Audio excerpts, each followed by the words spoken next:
Paper making at Sittingbourne is a very long established industry. This railway originated around 1910. At Sittingbourne we watch as Melior, with its unusual Hackworth valve gear, takes 4 loaded pulp trucks towards the paper mill.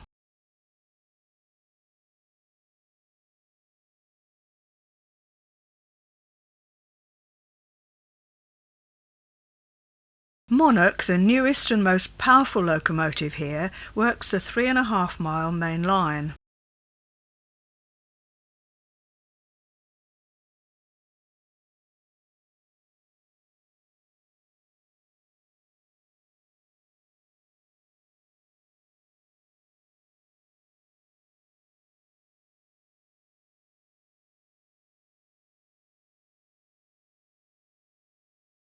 The train includes 2 passenger coaches for employees travelling to or from their somewhat isolated workplaces. Our specially invited party were permitted to ride in one of the converted pulp trucks. At first the route follows a twisting elevated course as it heads northwards from Sittingbourne.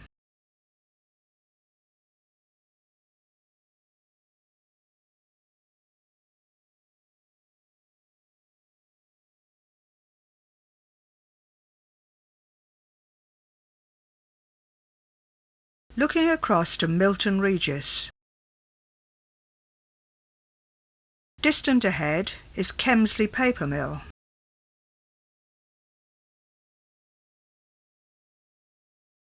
The employee halt for Kemsley Mill. Our group alights and walks to the north side of the complex to watch the action, while Monarch's train continues northwards.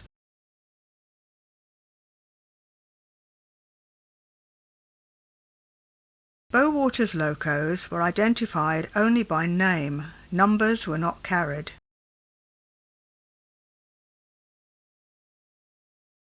Triumph is one of 4 062 tanks. Like most on this line, it has a spark-arresting chimney and an electric headlight at each end. Sandboxes are fitted fore and aft the steam dome. Plastic side screens can exclude strong crosswinds from the cab.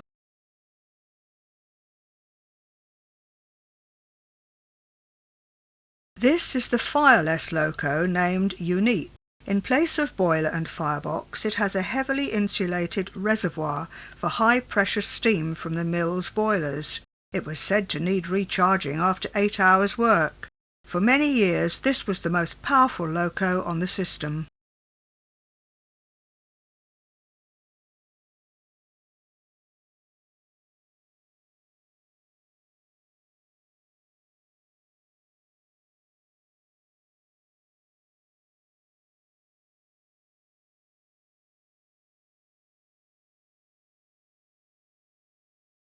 Victor is the spare fireless loco, less powerful.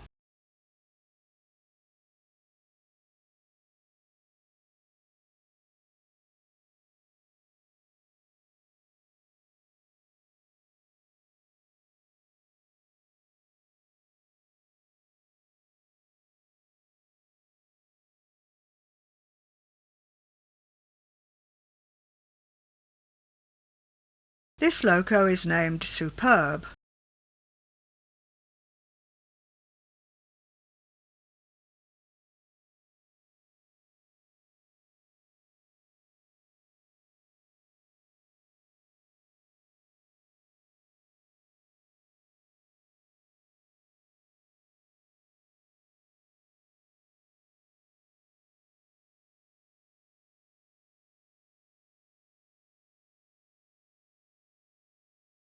Now for a quick peep into the modern loco depot and works, where 042 tank Premier awaits attention.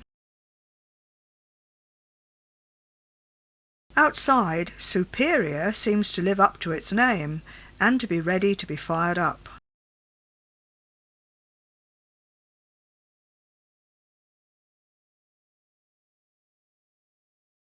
Our group now walked on towards the company's Ridham Dock beside the River Swale.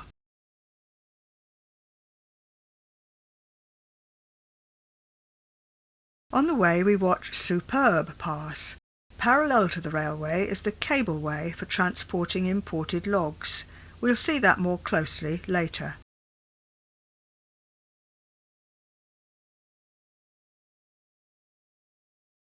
Ships from Scandinavia and the Baltic lands berth at Ridham Dock to unload materials for the paper mills. Barges take away some of the products, especially newsprint paper, to London. This is Excelsior joining the queue at the water tank.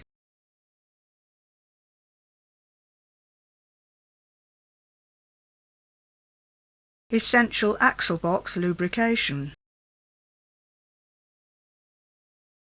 Unloading baled wood pulp to the stockpile.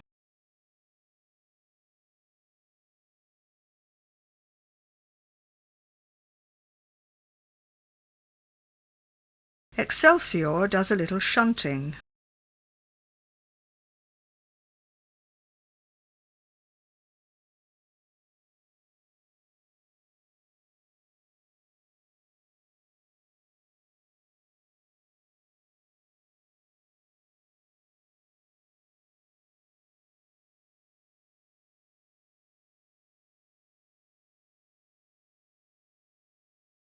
This is Conqueror.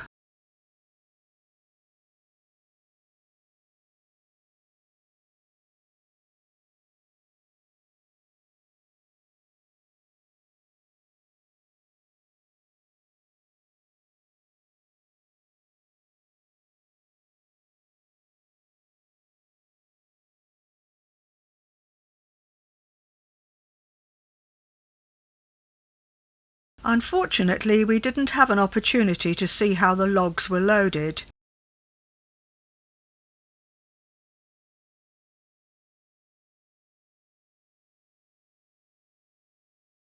This device maintains the tension on the carrying cables.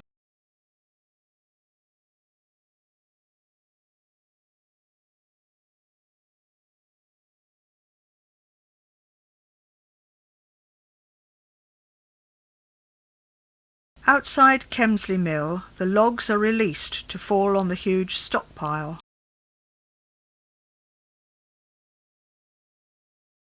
Next, a glimpse of Bowater's standard gauge. An ex-Southeastern and Chatham P-class tank of 1909. There was a long connection from a siding off British Rail's Sheerness branch.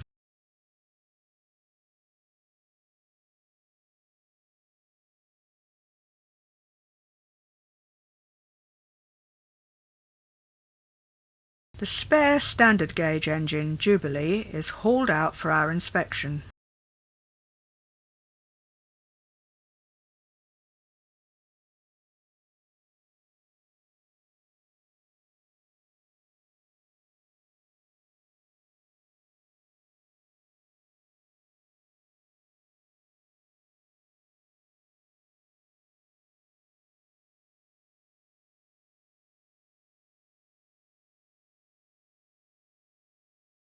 Leaving the coal stage, Monarch can be compared with a 13-ton mineral wagon of standard gauge. Monarch departs from Ridham Dock with passenger coaches and several pulp trucks.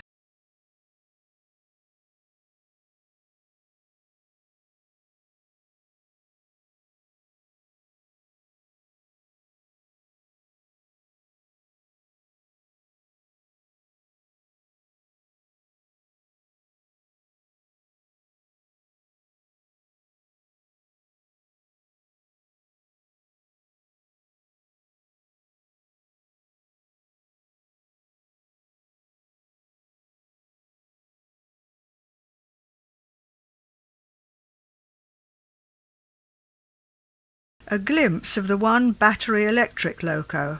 There was also a small diesel, but we didn't see it.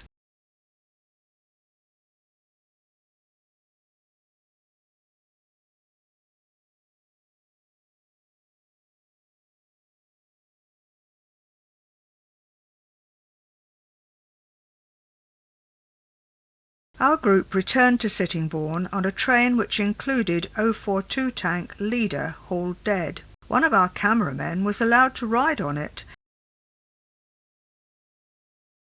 An unsteady camera platform.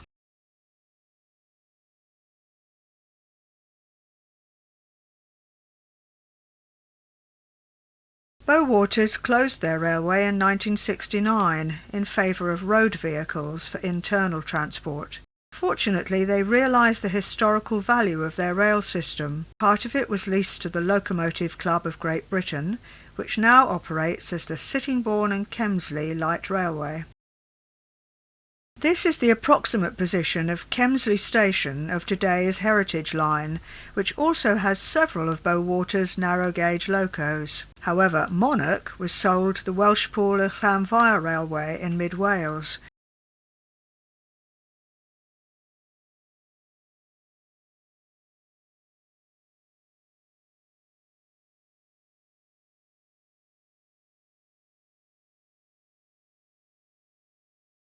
The pipes beside the viaduct conveyed steam to Sittingbourne Mill from the boilers at Kemsley.